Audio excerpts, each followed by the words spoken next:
What's good, SK Wealth Academy patrons? So this is the first patron-only podcast for the month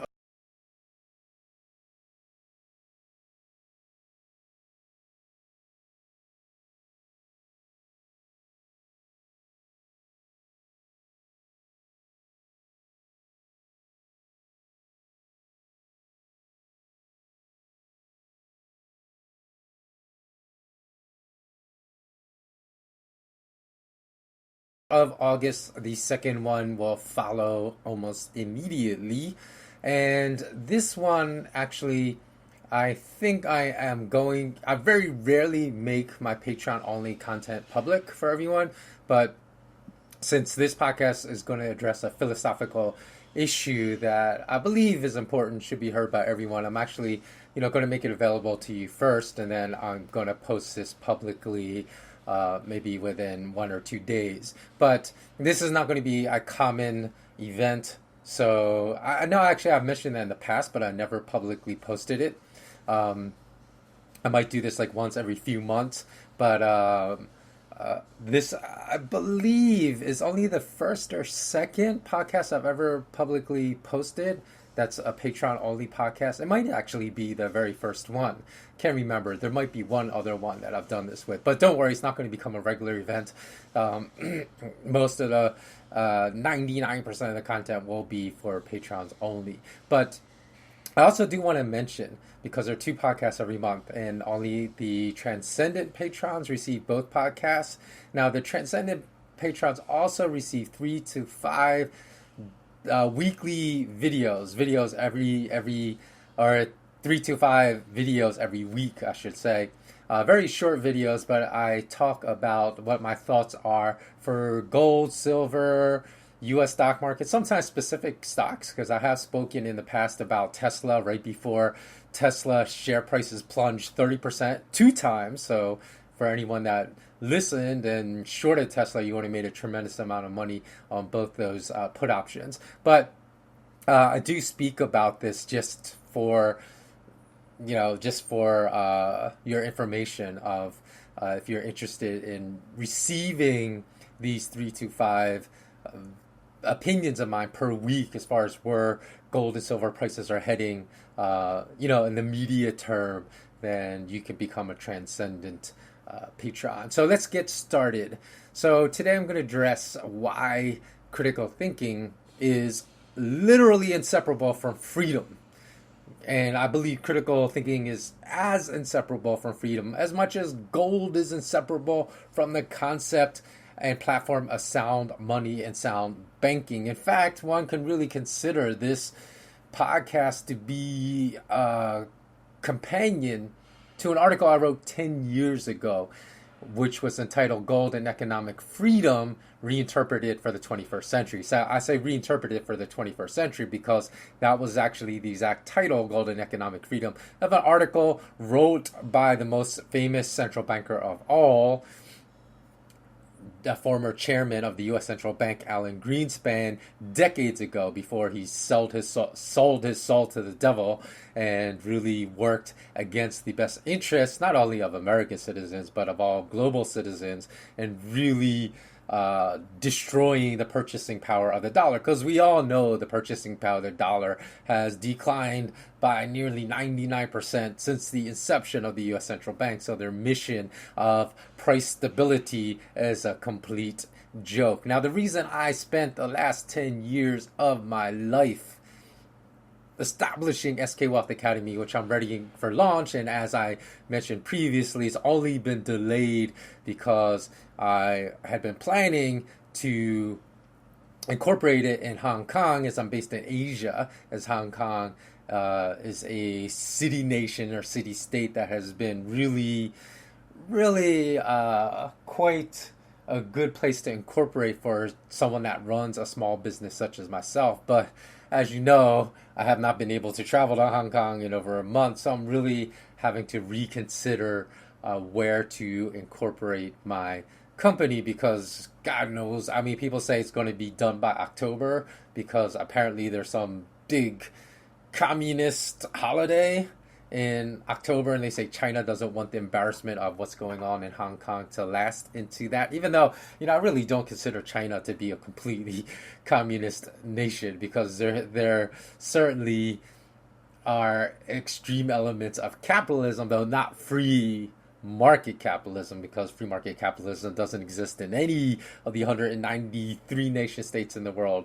But, the crony form of capitalism exists in China. And if you look at their parliament members, they're even far wealthier than U.S. congressmen, because there's plenty of multimillionaires, plenty of millionaires in the tens of millions of dollars that are U.S. congressmen. But when you look at parliament members in China, they're billionaires and not UN billionaires. We're talking the equivalent, US dollar equivalent billionaires. So corruption is massive in China. And to think that, there are people really taking advantage of the type of fascist link between corporations and government in China is just foolishness, is naivete. It's even capitalized, no pun intended, to a more extreme degree in China than it is in any other Western nation.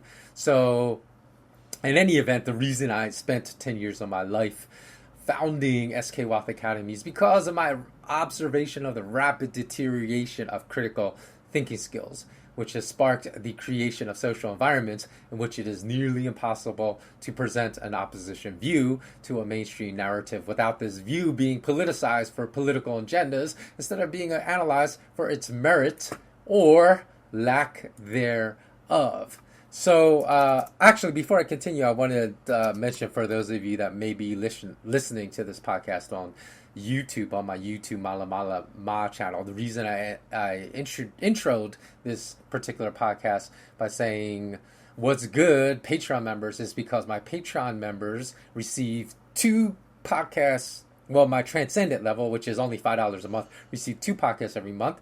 The other levels receive 1 podcast every month, and my Transcendent patrons also receive 3 to 5 short videos every week in which I discuss my short-term view and sometimes long-term view of gold, silver, U.S. stock markets, and other investment topics, and other topics as well that are more holistic, just about life in general, and how we should seek purpose in life to have a meaningful life. Okay, let's continue. So, owners of the most popular social media apps like Instagram, YouTube, and Facebook have weaponized social media to create maximum dissension and minimum intellect and rationality among the masses, and have created forums of discourse in which it is near impossible to disagree with someone over an issue that is prominent in the forefront of national and global discourse and then expect a civil response.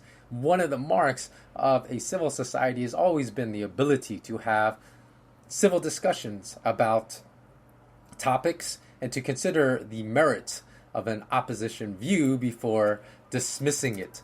And as these types of civil discussions are quickly disappearing, it also marks the disappearance of civility and humanity from society. The owners of social media have weaponized social media for crowd control purposes, to instill obedience in the masses and to dumb us down. And this is going on not just in America, not just in Western nations, but in all nations all around the world. And before observing people blankly staring at their phones in every pillar of public life, in theaters and restaurants and schools and offices and public transit systems, and even when walking down the street, can you recall a time in which the world was ever as polarized as it is now? Because I cannot. And the answer to that question for myself is no. And therefore, one must learn to be independent in order to see truth. But social media has increasingly herded us into opposition groups. Throughout history, we have seen groups that historically had lots in common being increasingly split and torn apart in divisions of Irish versus British, Hutus versus Tutsis in Rwanda, North Koreans versus South Koreans, Indians versus Pakistanis versus Kashmiris, which There's an important video about the crisis many Kashmiris are facing today, so you should go online and watch it. Actually, let me just look that up and see if I can find it real quickly on YouTube so I can tell you what video this is. Because a lot of people are just ignorant of a lot of the global crises that are happening today as I speak, because the mainstream media simply does not cover it. So the one that I wanted to point you to, let me see if I can find it. Because there are a lot of Kashmiri citizens that are really suffering right now because of actions that Prime Minister Narendra Modi, who most of you know I'm not very fond of, has recently taken that has caused a lot more problems just in daily living for Kashmiris. Actually, I can't find the exact one I wanted to point you to, but if you go look it up, because you should actually just watch several of the ones that are posted online explaining the Kashmiri crisis, because there is a certain element of bias in all media, so it's important to watch several so you can get a balanced view. So let me just continue. So, there's conflicts between Americans versus almost everyone else, right? Americans versus Chinese, Russians, Syrians, Venezuelans, Iranians, and on and on. There's the whole animosity between vegans and carnivores and man-made climate change supporters versus solar flare and cyclical climate change supporters. There's massive animosity now between people of faith and atheists, and Zionists versus anyone that agrees with Zionist policy, and the list goes on and on and on and on. So ask anyone that firmly stands on one side of any of these divisions, and you will find someone that believes he or she is 100% right and believes that anyone that holds an opposition view is 100% wrong. So although this is an extremely simple concept, if you stop to think about this conundrum for more than a New York minute, the fact that people that stand on opposite sides of the fence on an issue can see no common ground, but believe they are 100% right and the other side is 100% wrong, should be a clear warning of the erosion of critical thought in all civilizations across the world. As critical thought is the very process that gives rise to dissent and raises questions about widely accepted narratives, which we all need to happen if we want to arrive at the truth. So how has a situation been engineered in which people with opposing views are completely unwilling to consider the perspective of the other side, which I interpret as a clear sign of the death of critical thought? Once people lose their ability to critically think, actually, this is a very discouraging sign for me, because it makes me lose faith in humanity. Because once people lose their ability to critically think, they can easily be herded by those in power into increasingly radical dissidents who eventually may rationalize the execution of atrocities against someone or a group of people they perceive as a quote-unquote enemy. In nearly every aspect of society, moral values and ethics are breaking down, which is a consequence of the lack of critical thought in society. So this past week, NFL Indianapolis Colts fans displayed strong vocal displeasure when their star quarterback Andrew Luck announced his retirement. Now, if you want to see the links to a lot of these topics that I'm discussing, just go to my blog at malamalama.com/WordPress. And malamalama is spelled exactly how it sounds phonetically, except that it has two A's in the first syllable of the word. So it's MAALAMALAMA, malamalama.com/WordPress, because you will find all the links in the written transcript of this podcast, which I'm going to post on my blog. So Mr. Luck attributed his decision to a mentally draining repetitive cycle of injury, pain, and rehab year after year after year that had sucked the joy out of his profession for him. And he said actually had sucked the joy out of his own personal life. Professional sports, especially particularly violent ones like American football, are nothing more than the modern day bread and circus version of ancient Roman gladiator games that emperors used to stage. This is a fact a lot of people don't know about. They used to stage these extremely violent gladiator games during periods of economic upheaval in the Roman Empire, when their approval among the masses was in great decline. Of course, there were no such things as surveys to delineate the approval rating of Roman emperors, but if there were, their approval ratings would have been vastly plummeting, and thus that gave rise to gladiator games, because the emperors were shrewd enough to discern that violent gladiator games would serve as a perfect distraction among the masses to their declining and greatly declining quality of their lives. And the reason they called this bread and circuses, the circuses, of course, were the violent gladiator games, but they used to also dispense free bread among the crowd and throw loaves of bread into the crowd, and that's why it's known as bread and circuses. So in what other profession would someone be angry at an employee for retiring if that employee suffered multiple concussions, a lacerated kidney that almost led to death, a shoulder labrum tear, and a painful abdominal muscle tear during the execution of his job? Because that's a list of Andrew Luck's injuries just in the past few years, and outside of professional sports, none.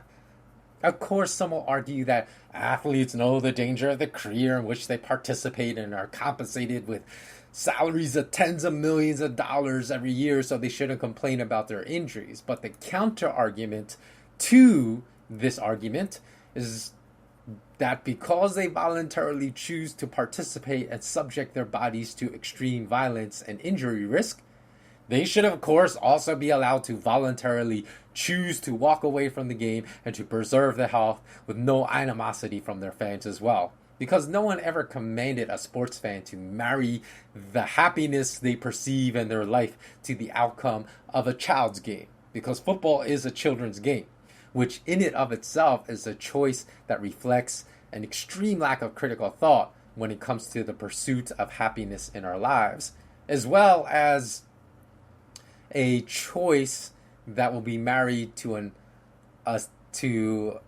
unsustainable, or that will be married, to an unsustainable level of mental stability. Because if you're marrying your happiness to the outcome of an event that over which we have no control, right? Because we don't have any control of whether our quote unquote our team wins or loses. If we marry our happiness to an event we have no control over, it's just going to lead to a very high level of mental instability in our lives. So this is a choice a sports fanatic makes on his or her own.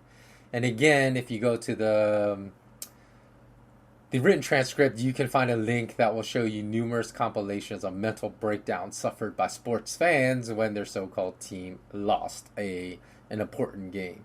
So on a larger scale of moral breakdown, we also have observed in recent years members of the legal system, from lawyers to judges to intelligence agency employees, protect the most repugnant of most repugnant people on planet Earth: child sex traffickers.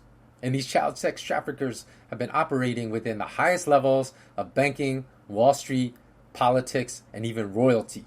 Not only with the recent, and I'm not just referring to the recent Jeffrey Epstein case, but also with the decades older, but also very well publicized Westminster dossier case, in which 36 British members of parliament were identified for sexual impropriety and misconduct, involving many cases of alleged pedophilia.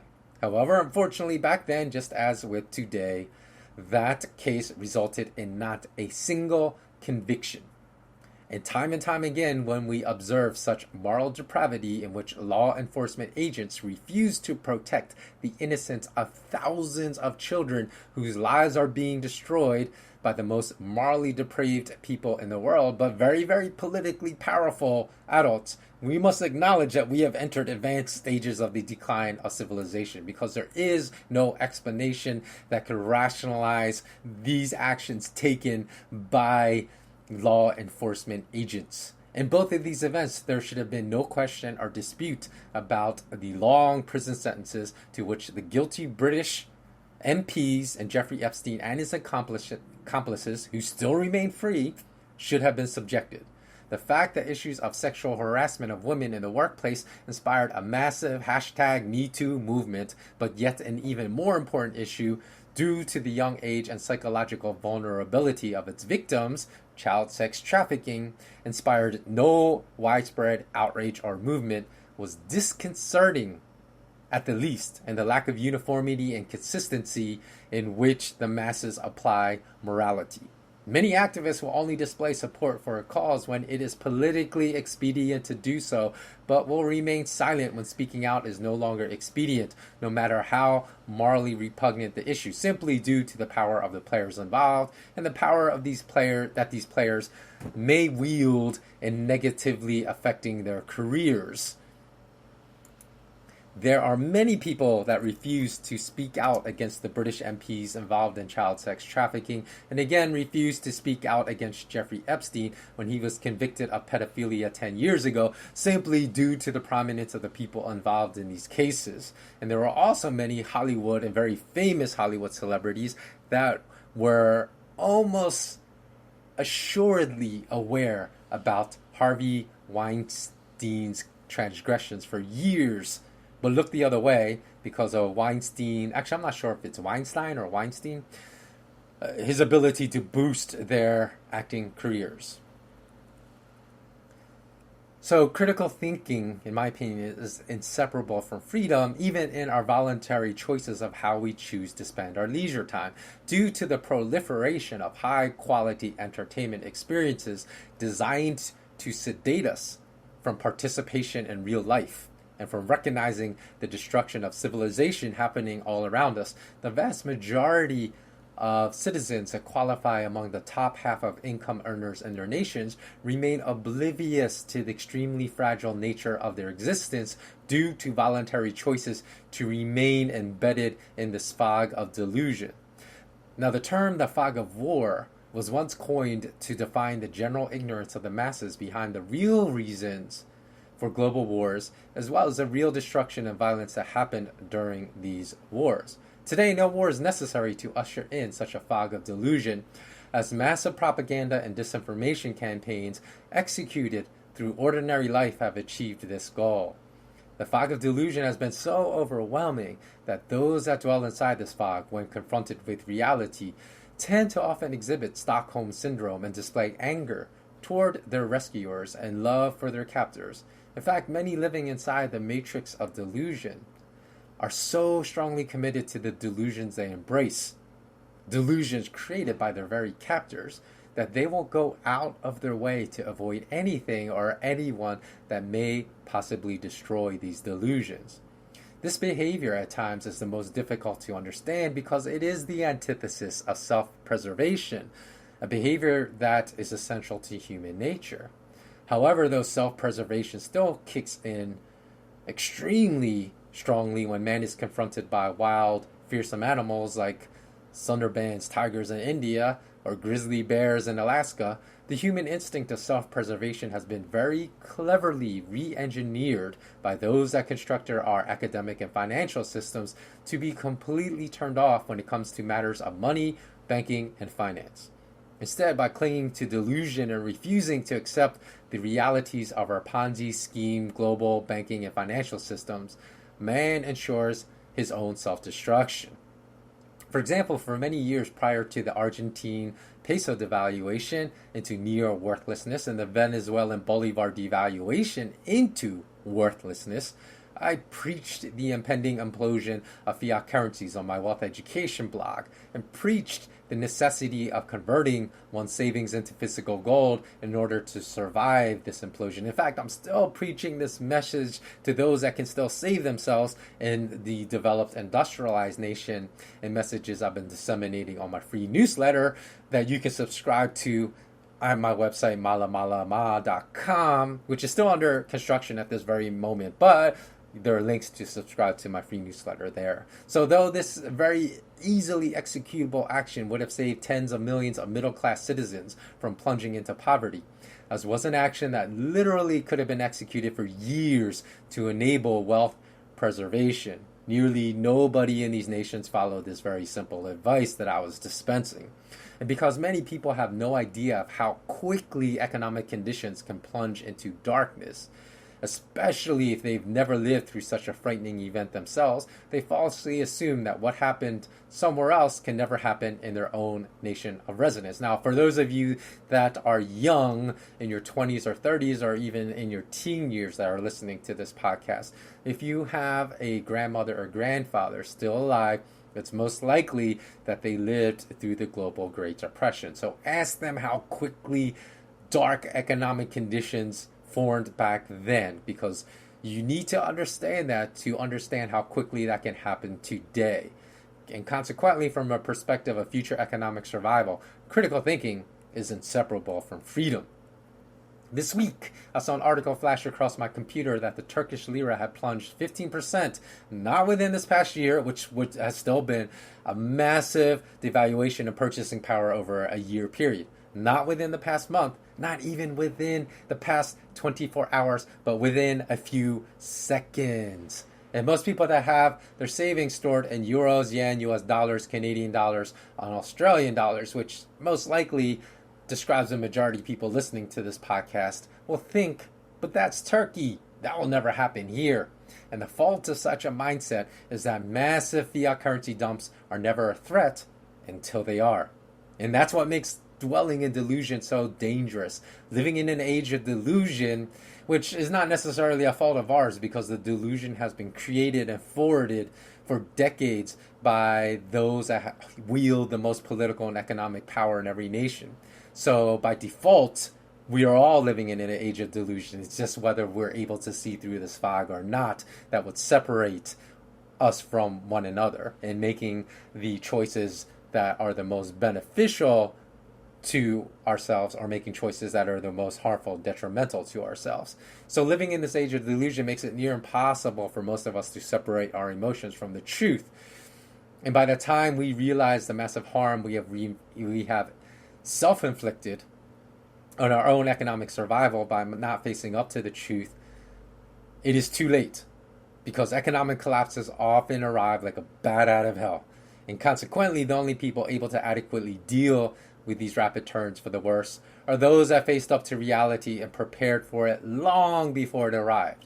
And of course, even though I state that economic collapses arrive like a bat out of hell, this is really not the case, because it only seems to manifest in this manner for those that are living in the fog of delusion. However, for those that are willing to make hard decisions by confronting reality right now, and really confronting reality last year, 2 years, 5 years ago would have been the most appropriate time frame, they most likely spotted that bat coming from thousands of kilometers away. And in fact, the destruction of our critical thinking skills in society at large likely means that less than 1% of people listening to this podcast will likely take any action regarding the warnings I am giving even in this podcast. So for the very reason that highly developed critical thinking skills allow us to perceive reality in arenas where the vast majority of others fail to do so, critical thinking is inseparable from freedom. And there are other risks that exist, which I will write about on my blog at malamalama.com/WordPress, such as the proliferation of dangerous computer viruses known as zero-day exploits that are literally undetectable until they're executed. That's what makes them so dangerous, because we don't know the execution and can't be aware of execution of catastrophic zero-day exploits until they are being executed. So that makes them impossible to predict. And in fact, the spread of zero-day exploits that control PLCs, programmable logic controllers, are currently in the hands of the most devious black hats in the entire world right now. And this is likely the biggest current and very real threat to world stability and security, of which the vast majority of the world's population is unaware. So because this topic is such an important topic, it's deserving of its own separate article. I might not podcast about it, but I will write about it on my Mala Mala Ma blog and coming within future months. So the risk to everyone's fiat currency savings is not the same as a zero-day exploit in the hands of a black hat.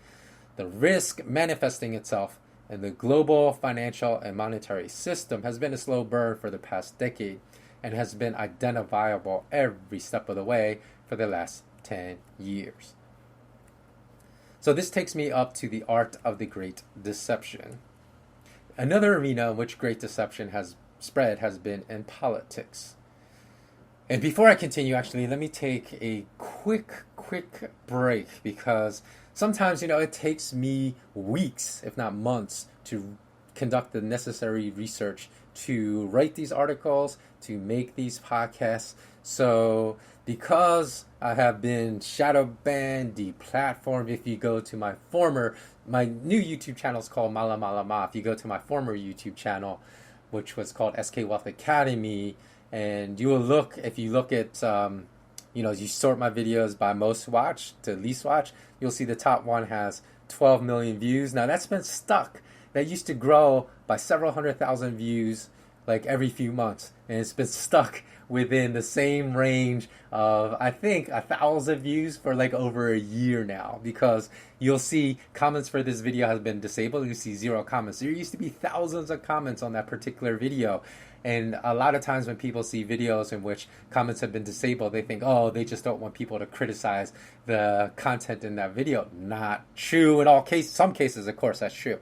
But in this particular case, I didn't have a choice, because I never, in fact, disable comments on my videos. So that was something that was done by Google, who bought out YouTube many years ago. So Google did that.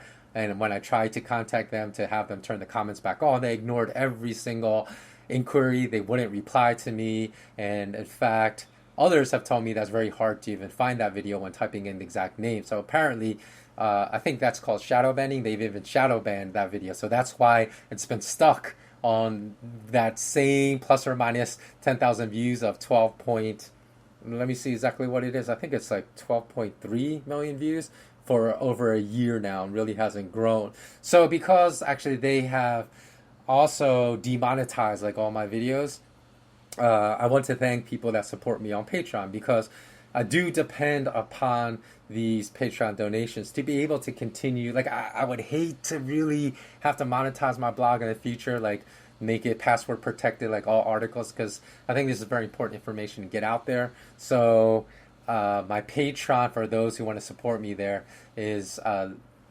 basically located at patreon.com. Of course, www.patreon, patreon.com/SK Wealth Academy. So I have a very limited number of patrons right now, but I do want to give thanks to my 9 patrons right now. So that includes Dave H, Mike, Francois B, John Z, and who are my previous 5? Let me look at my previous 5.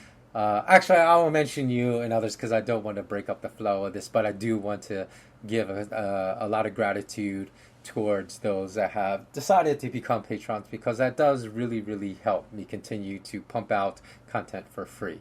So let's continue with the art of the Great Deception, because I want to talk about U.S. President Trump. And before I even embark on this, because sometimes when you criticize political leaders, people immediately tune out, because I've noticed sometimes that the exact point at which people tune out certain podcasts I make is when I offer a critique of a famous person. So a lot of times people, they're like, oh, I don't want to hear this, and so they just tune out. But I want to make it clear that, because I am going to criticize President Trump, but I am very agnostic when it comes to politics. I'm an independent. I'm not Republican. I'm not Democrat. Uh, I was very highly critical of Democrats, Bill Clinton, Barack Obama, as much as I am going to criticize President Donald Trump right now. And Donald Trump actually used to be a Democrat. A lot of his most ardent supporters don't even realize that. He just switched and flip flopped to becoming a Republican. And so I wanted to make that point very clear that when I criticize famous politicians, I'm really just criticizing their actions, and it has nothing to do with even my opinions of them as a person. It's because their actions are incongruent with their words. So I did that for Barack Obama, and this is going to follow, and this is why I call it the art of Great Depression. So, and in fact, my critiques that I'm now going to mention, they were not conclusions at which I arrived before Donald Trump took office, as I was very agnostic about his future presidency when he was elected, as I am with every politician, American or foreign, until I have the benefit of being able to observe a politician's actions for an extended period of time to determine whether his or her campaign promises are congruent with his or her post-election actions, which is an event that's rarely the case for any politician. So, in other words, my conclusion was that I am going to make are simply drawn from facts and not from any preconceived dislike for U.S. President Donald Trump. And in fact, I think I can recall when talking about his election with some friends, I said I actually had some hope when he was first elected because he committed some actions that I was very supportive of, such as kicking off his 2012 time in office with rejecting the Trans-Pacific Partnership, otherwise known as the TPP, because that particular global agreement was drafted to give global corporations more power over the sovereignty of nations. So I thought that was a very good thing. And he also voiced support for the gold standard, although he hasn't really done anything to help a return to the gold standard, because he's all been for low federal funds interest rates, which we all know destroys the US dollar. So one only need recall as well, when he was presidential candidate Trump versus President Trump, of how he leveraged news leaks by WikiLeaks founder Julian Assange, and he stated, quote, "I love WikiLeaks," end quote, and repeatedly recited information released by WikiLeaks to build political capital, and very important political capital, during his presidential race, only to completely reverse course from his pro-Julian Assange stance after Assange was evicted from the Ecuadorian embassy in London. And this really is typical political behavior. So when questioned about Assange after his eviction from the Ecuadorian embassy in London, specifically because of his professed love for WikiLeaks during his presidential campaign, President Donald Trump stated, quote, "I know nothing about WikiLeaks. It's not my thing," end quote. So such flip-flopping really makes me lose respect for people, because this type of two-faced nature means that they don't have a lot of honor and character and backbone. And it's a perfect illustration of why critical thinking is inseparable from freedom. One can't support freedom of the press when it is self-serving to the presidential campaign, and then deny freedom of the press when it is not self-serving. And furthermore, even though President Trump has repeatedly stated how proud he is of advancing the popularity of the term fake news, I'm sorry, but I gotta call him out as one of the biggest generators of fake news himself, which I've never seen his supporters do, which is unbelievable to me, because I know that some of his most ardent supporters know he generates a lot of fake news himself, but their view of him is so one-sided. They're not willing to be honest about how they perceive Trump. And I don't really mean to pick on Trump, because you could do this about, like any famous economist like Nouriel Roubini of NYU, or Paul Krugman, or any, political leader like Angela Merkel of Germany. So, I just happen to do this, just happen to formulate my critique about President Trump as an American. So When running for president, Trump often lambasted outgoing President Obama, and I also made it a point back then to say he was quite correctly lambasting outgoing President Obama for using fake economic statistics, because during the time he was a presidential candidate, candidate Trump stated that the official inflation and unemployment statistics were a joke. And he said they were vastly underreported and delusional, and that the real statistics were multiple times higher than the ones used by the Obama administration. And he made a point of this multiple times when he was presidential candidate Trump. However, as soon as he became president, though nothing changed in how official U.S. inflation and unemployment statistics were calculated, President Trump conducted a complete about-face on how he perceived these statistics and embraced the statistics, the economic statistics he previously lambasted as being 100% fake during his presidential campaign. So again, I lost all respect for him as President Trump, and I'm saying I lost respect for him not just because of the flip-flopping, because of the harm that such flip-flopping does and really exposing truth to the nation, because people that listen to him then will just embrace these fake statistics as the truth instead of being consistent and continuing to call the statistics fake and really allowing people to escape this fog of delusion in which they are entrapped. Because as long as people are entrapped in that fog of delusion, and President Trump is contributing to people's entrapment within the fog of delusion, they're going to make decisions that are going to destroy their lives financially. So as President Trump and not presidential candidate Trump, Mr. Trump used statistics he had called delusional fake just a couple of years prior, and he falsely claimed that U.S. employment was at a record low in 2017 and that the U.S. economy was not just the best ever economy of the last decade, but perhaps the, quote, greatest economy in the history of America just a few months ago, which may be one of his fakest, if not most delusional comments ever. And I'm 100% certain Mr. Trump knows the truth, because he was stating unemployment was 25%.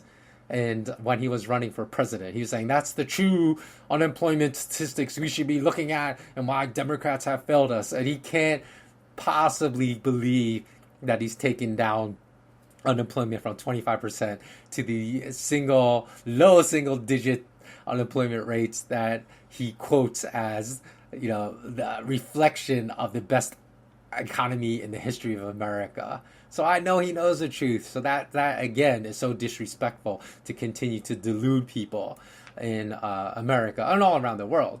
So if his claims were true, then more than 500,000 Americans will not currently be homeless. Nearly 750,000 people will not have OD'd from drugs between 1999 and 2017, because a lot of times, even though there's a lot of mental health issues that are closely tied to drug overdoses, a lot also comes from economic despair.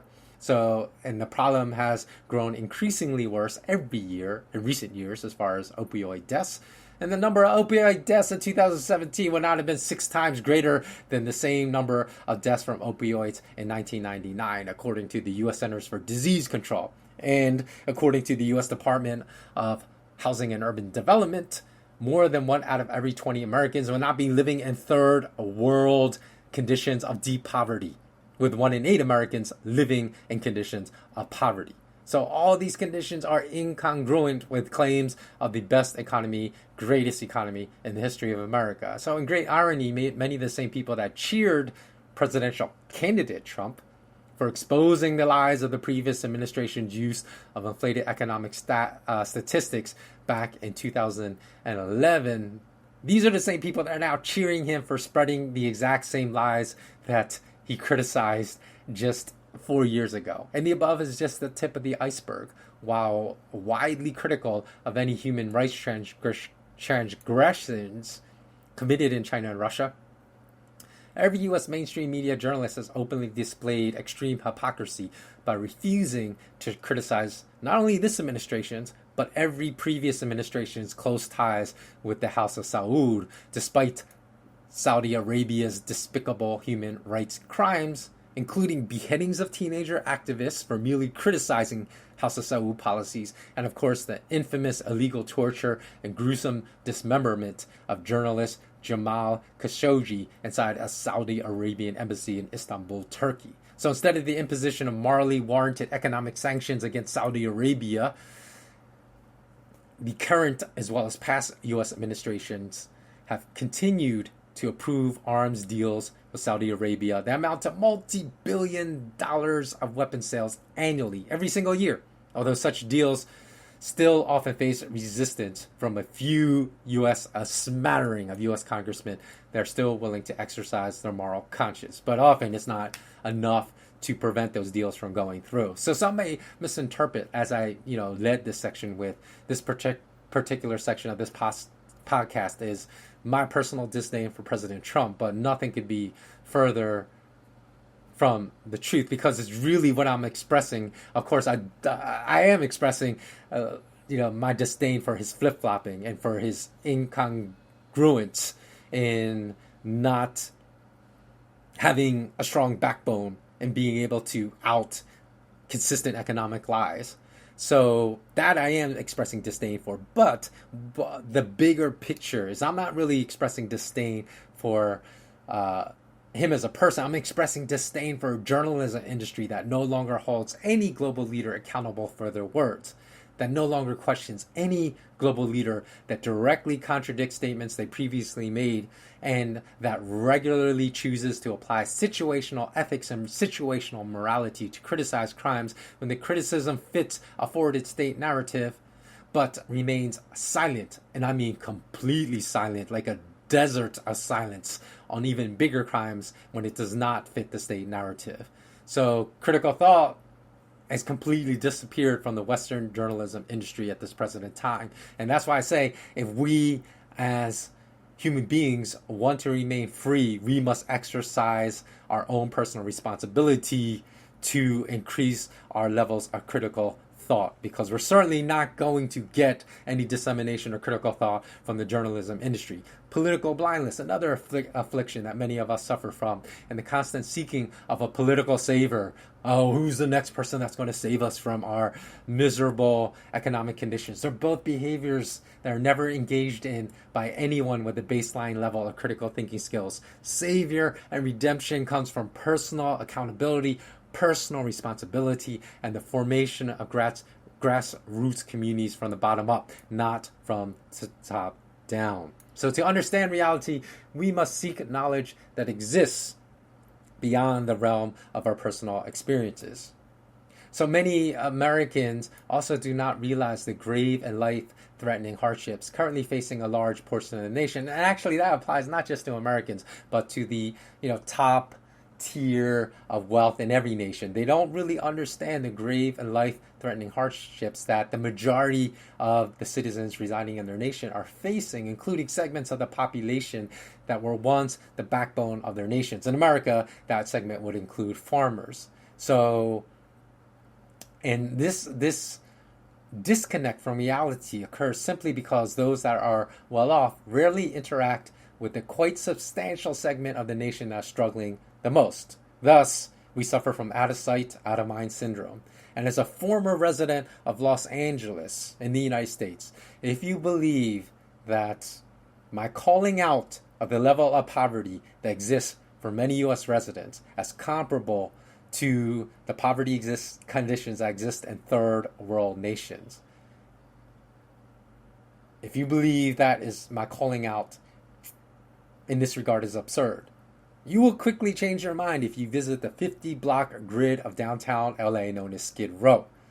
As at night, this area often resembles a scene from Danny Boyle's zombie apocalypse film 28 Days Later.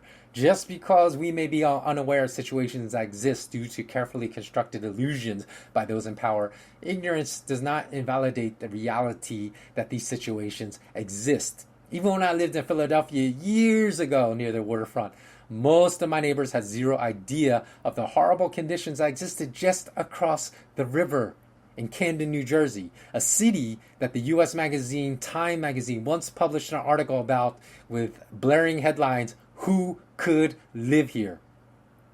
an implication that Camden was the worst place to live in all of America. And that was just a hop and skip away from where I lived in Philadelphia. And when I told my neighbors in Philly of the conditions in Camden back then, they dismissed my description as unrealistic until I informed them that I had actually visited Camden to check it out for myself and had personally observed the conditions of decay that I described to them. However, before I continue, in order not to slander Camden's reputation, I have heard in recent years that economic conditions in Camden have improved quite substantially, though I really don't know if this is true or not, because you cannot really know if anything said in the media today is truthful unless you're on the ground and observe conditions for yourself, which I have not. So that's why I'm saying I don't know if those claims of like significant economic improvement in living conditions in Camden are true or not. So this is the insidious danger that accompanies delusion. By remaining ignorant of the decay of areas that are less than a 15-minute drive away, we cling to perceptions of conditions that, while they may not apply to us, are conditions that we should be aware of. Knowledge of reality outside of our immediate circle. And this applies to knowledge of conditions in the most blighted areas of our nation, as well as understanding economic conditions of some of the hardest hit nations outside of the one in which we live, is critical to our ability to adequately prepare for a future that will undeniably reveal herself to us as very fragile, very volatile, very unstable, and very chaotic in the not so distant future. The fault with this widespread disconnect from economic reality is the general disdain held by those married to delusion for those that try to push them from the side of delusion into the side of reality. Criticisms also always arise of truth speakers. And these criticisms are often seeped in efforts to marginalize our message, to discredit these speakers by labeling their depictions of reality as fear-mongering, or in great irony, as being delusional. It is also with great irony that those that exert the least amount of critical thought often view themselves as the most free among their peers, because it was the philosopher Goethe who said that those that believe themselves to be free, and I'm just paraphrasing, but are not, are among the most imprisoned of people on planet Earth. So likewise, there are many that confuse nationalism for patriotism, and they conflate nationalism with patriotism, even though a wider wedge and divide is being formed between these two concepts. People that self-identify as nationalists are often blindly obedient to the desires and the narratives of the state, even when the narrative of the state is unethical and immoral and of an unthinking nature. On the contrary, people that self-identify as patriots, as long as they're not conflating patriotism with nationalism, because there are people out there that call themselves patriots that are way more nationalists than actually patriots.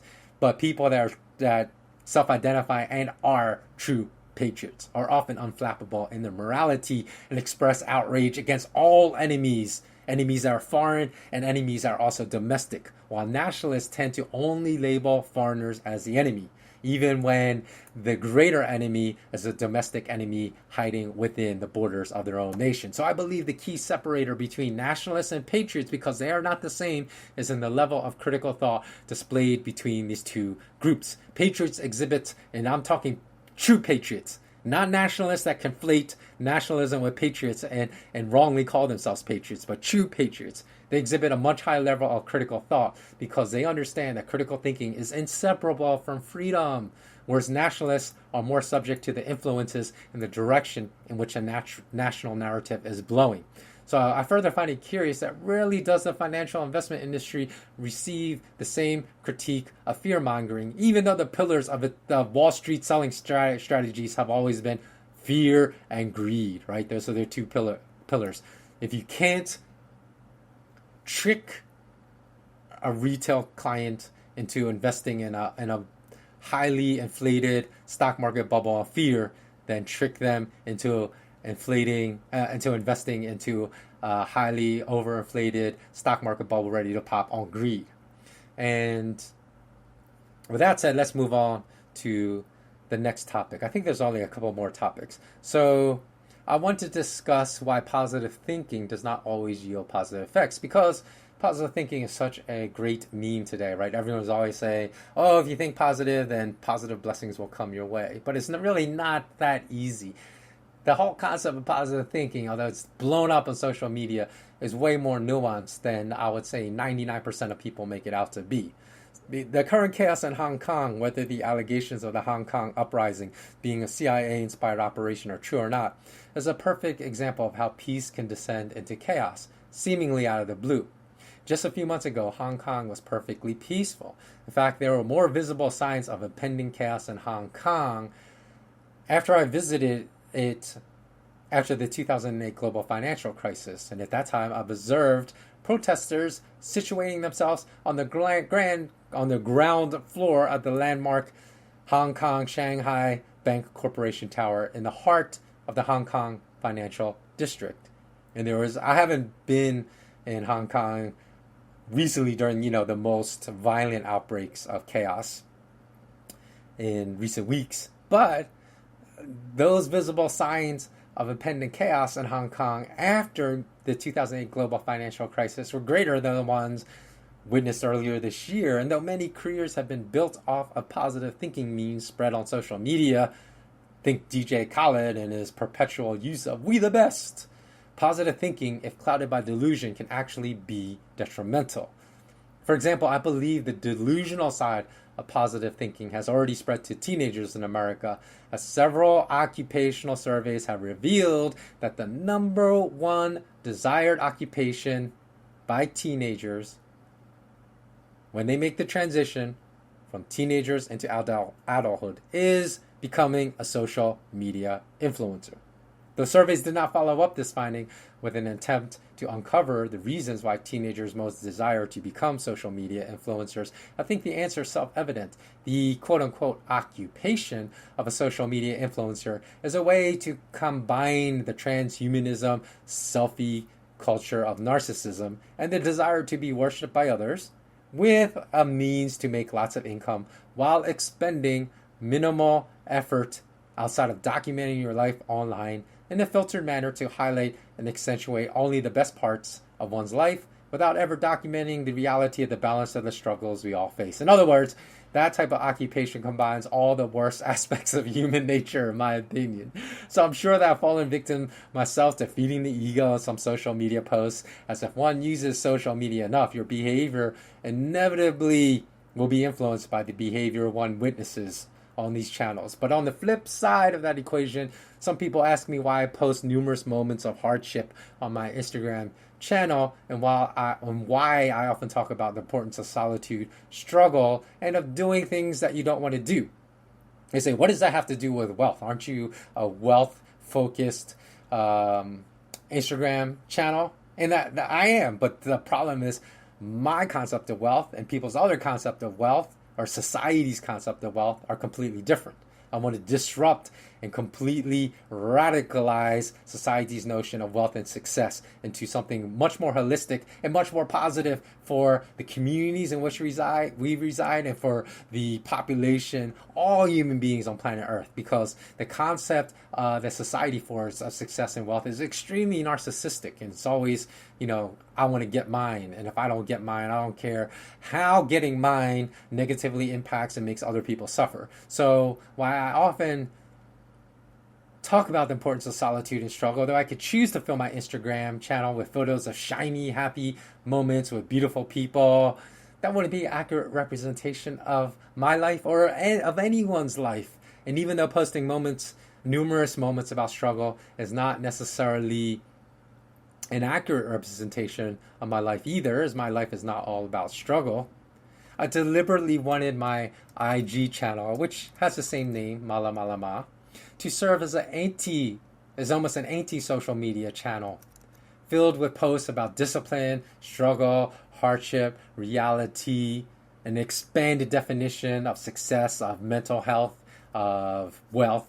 So I believe that this expansion of a more holistic view of wealth and success is necessary on social media to provide some important balance to the millions of channels that unrealistically portray life as continuously glamorous and absent of any struggle. And also, I want to forward a more conventional message that hard work is necessary to produce reward, because a lot of people really have the sense of entitlement. And in fact, I remember just this morning I posted, and it's going to be a couple days or several days, unless you're listening to this as a patron. So when I say today, it's going to be several days ago, unless you're a patron.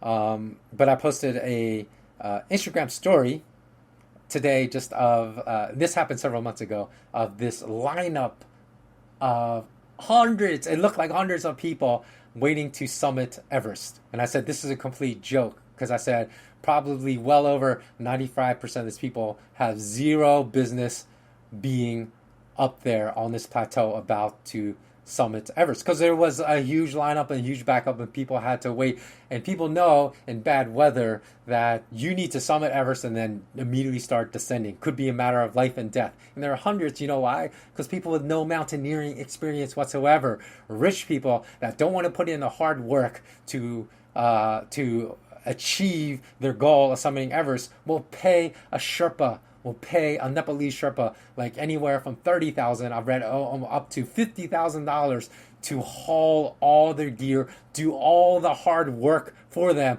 place all the fixed lines, all the ladders necessary to summit Everest, do everything they need to do, so they don't even have to have, they have to have the minimal amount of mountaineering experience to summit Everest, and then take a selfie, just get up there, take a selfie, look, I summited Everest, and brag about it, even though they put in zero of the hardest work that's necessary to summit Everest. And I said, this is a reflection of everything bad about society today. So when people ask me to explain the connection between physical fitness struggles, like the posts I post of myself running in the rain, or waking up at 5:30 in the morning to work out before I start my day, and what are the connections of that to wealth education, as my new business venture deals with wealth education?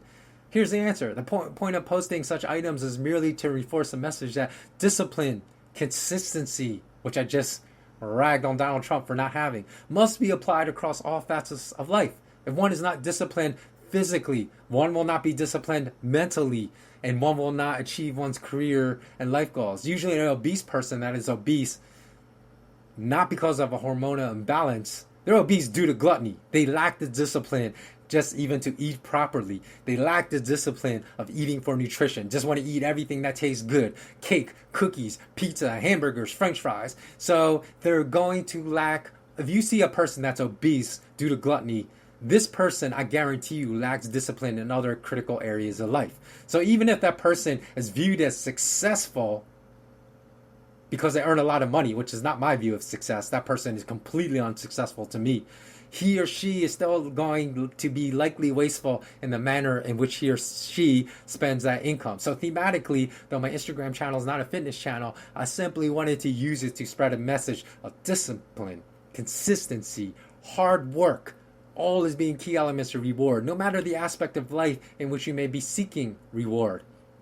And quite horrifically, we've even witnessed religious demagogues co-opt the positivity movement and the transhumanism, selfie, narcissistic culture to destroy and replace centuries-old religious ethics of service and devotion to the neediest members of society with a new age fake prosperity religion focused on the self. They're turning religion into a narcissistic idolatry religion of worshiping the self, as manifested by Joel Osteen. I know if you're not American, you will never have heard of him, but if you're American, you probably have heard of Joel Osteen, among many others. So beware that even something as seemingly as beneficial as positive thinking can be co-opted for very negative and sinister purposes. So critical thinking to me is incomplete if we do not connect the dots. And I don't mean to rag on social media, because it's not all negative for the progress of humanity. In some areas, social media can be very useful in spreading positive messages. For example, anyone that uses social media, though, don't recommend daily engagement for more than 30 minutes every day. Or that's redundant because I say daily engagement. For more than 30 minutes, is likely aware of the environmental tragedy happening in Brazilian and Ecuadorian rainforests this year, in which large areas of the Amazon have been lit on fire, allegedly by ranchers seeking to clear land for cattle grazing. Now, I have seen some people post, hey, it's all again fake news because really the amount of the Amazon rainforest in Brazil that's on fire is only like 7% above the average that is cleared every year for cattle grazing and for farming over the past 12 years. Now, I haven't actually researched this enough to know if that's true or not. But in any event, just awareness of that is still positive, even if that's true. If that last fact, that's being blown way out of proportion, because the Amazon shouldn't be cleared for cattle grazing or for agriculture. There should be some national law that protects a certain percent and a very high percentage of the Amazonian rainforest, right? So even if that's true, then awareness of just preserving areas is still important. And has become the normal reaction to this disaster. Hundreds of thousands of tweets, social media posts, and so on with the hashtag Pray for Amazon were spread across social media channels. Unfortunately, millions of hashtag Pray for blank, and you can insert the environmental, ecological, or humanitarian disaster of the moment in the blank space. These messages in reality produce very little positive, sustainable change in the long run, very unfortunately. Because a necessary component to produce real sustainable future progress for our human race is an ability to connect the dots, which requires highly developed critical thinking skills. All of the situations of which I've spoken, including the rise of fake religious demagogues, the rise of animosity and division in society, and the focus on our differences instead of our commonalities, excuses provided by purveyors of the legal system for repugnant child sex traffickers like Jeffrey Epstein and British MPs, the disdain for any financial and monetary truth, they all can be traced back to a common denominator: the academic destruction of critical thinking skills in young adults that continues into adulthood, and the failure to recognize the massive degree to which our views about life have been funneled into delusional, self-contained echo chambers that form inflexible, uniform, hive-like mentalities among members of society. So if we fail to connect the dots, especially of the widespread engagement of social media for hours per day with the downfall of civilization, then we can be lured by dopamine feedback loops into foolishly wasting large portions of every day and placing more emphasis on accumulating useless social currency than accumulating the real currency we need to survive. I've witnessed social media, quote-unquote, stars film their mental breakdowns and post it on social media forums after having their Instagram accounts banned, stating that their entire meaning in life was extracted from the millions of followers they collected, and that without their followers, they are, quote unquote, literally nothing. That's their own words. I'm literally nothing without my followers. So such a conclusion exhibits an extreme breakdown of critical thinking, as well as a complete absence of a meaningful purpose in life. And in fact, this reminds me of a story in which a Chinese gamer murdered another gamer for stealing his virtual sword after he reported the theft to police. Now, sorry, I actually chuckled a little bit about that because nothing about murder is funny. But the only reason I chuckled is because of the absurdity of the situation. The police informed this gamer they couldn't arrest the offender for stealing something that doesn't exist in real life. They were like, yo, he stole a virtual sword from you. It doesn't exist. So how do you want us to arrest a person for stealing something that doesn't exist? So spending too much time in virtual worlds, disconnected from reality, collecting virtual friends, collecting the social currency of likes and follows that have no meaning in real life for anyone pursuing a meaningful life. It's really destroying the collective mental health of society. So, okay, my mouth is actually getting really, really starched. So I am going to skip the next part about, I wrote a part, you can go read about it because again, I'm going to post the transcript on my blog. So if you want to read about my critique of Disneyland, because the next part I wrote is this even the happiest place on earth, which is what Disneyland calls itself, is not exempt from the age of delusion. So I spoke about the battle between the Disney heiress, Abigail Disney, and the current executive management of Disney, including Disneyland CEO Bob Iger. If you want to go read about that, you can go to my blog. Let me just finish up with the age of idol worship, idolatry. So with the proliferation of critical thinking, idolatry would die a quick and very necessary death. Even on YouTube in past instances in which I merely deconstructed the arguments of YouTubers with millions of followers in it was a very dispassionate exercise, because I just pointed out numerous flaws and conclusions made in the critical thought processes of many popular YouTubers. Their supporters, instead of attacking my arguments and pointing out any possible flaws in my arguments, and I'm not saying my arguments are infallible, perhaps there were flaws, but that's the rational response, right? However, whenever I pointed out what I felt to be critical thinking flaws and arguments made by YouTubers with millions of followers, their followers attacked me, which I find very problematic, because their close association and identification with their YouTube idols, in which they view my dressing down of their idols' arguments. I never attack their personal character. I would just address arguments that their idols made, which I believe to be incorrect.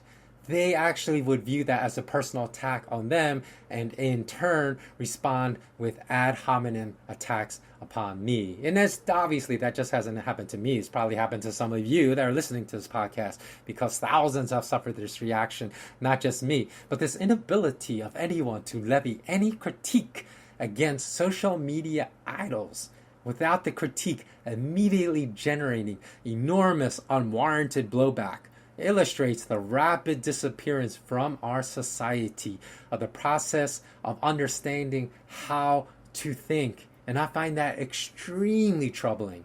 I've heard some of my friends tell me over the years that they did not believe a truth I told them about the global financial system just because it opposed the mainstream narrative. Now, of course, they didn't explain it to me like that. They're like, oh, I don't believe that because that opposes a mainstream narrative. But in so many words, they said, why are you right and why is everyone else wrong? Because that's not what everyone else thinks. But the moment they heard a billionaire make the same argument as myself, they would then say to me something very similar to the following. Hey, remember when you told me about such and such? You know what? Like, I didn't believe you back then, but last week I heard a billionaire say almost exactly the same thing you told me 5 years ago. So I guess it must be true. And again, these omissions perfectly illustrate the deliberate denigration of our abilities to think for ourselves, of how to think, and how to draw our own conclusions. It proves that our conclusions that we believe are our own beliefs are really beliefs that we've been ordered to believe by others. So it should not matter if an extremely famous person or someone known only to his or her friends make an argument. It should not matter if a billionaire or a person living in poverty made an argument. If we all understood how to think instead of being instructed what to think, then we would never, I'm talking never, latch on to statements made by famous wealthy people as the truth. However, especially in the world of finance, if a well-known person makes a statement, or better yet, a well-known, extremely wealthy person makes a statement, then those that hear that statement tend to automatically internalize that statement as the truth. So even in that instance in which a friend of mine said, hey, because that billionaire said it, it must be true. That is also a completely irrational conclusion. That should not be the reason why something must be true. It should be because the facts made by the billionaire about his argument, the facts made by myself in my own argument, even if they dispute the narrative of the mainstream media, are true. That should be the reason for anyone to believe something. So if we all understood how to think, the source of any statement would remain irrelevant, unless it was from a no liar that gave us reason to pause. But rather, the merits or weakness of the argument should be the only criteria by which we judge the veracity or falsehood of that statement. So in conclusion, Because the purpose of writing this article or recording this podcast was to raise awareness that critical thinking is inseparable from freedom, in the hopes that I could spark conversations about this topic. If you found any value in this article, any value whatsoever in serving that purpose, please forward this podcast to friends, families, colleagues. Please forward the link to them, because in the end, it's going to take hundreds of thousands of such conversations to reverse the damage that's already been done by those in power. And there's no better time to start this process than right now. Okay, that wraps this podcast. I know it was really long. We're coming up on 1 hour and 15 minutes. The second podcast, if you've listened to this whole podcast, if you're a patron, is going to be closer to the 20 to 30 minute range. Okay, thanks a lot for listening. Always remember, remain intensely curious. Keep track of our future impending launch of the SK Wealth Academy, a complete 20-course curriculum. You can download the fact sheet and the complete brochure description of our 20 courses right now on malamalama.com. Follow our blog on malamalama.com/WordPress. Always remember, remain intensely curious, and so long. So long. So long. So long. So long. So long. So long. So long. So long. So long. So long. So long. So long. So long. So long. So long.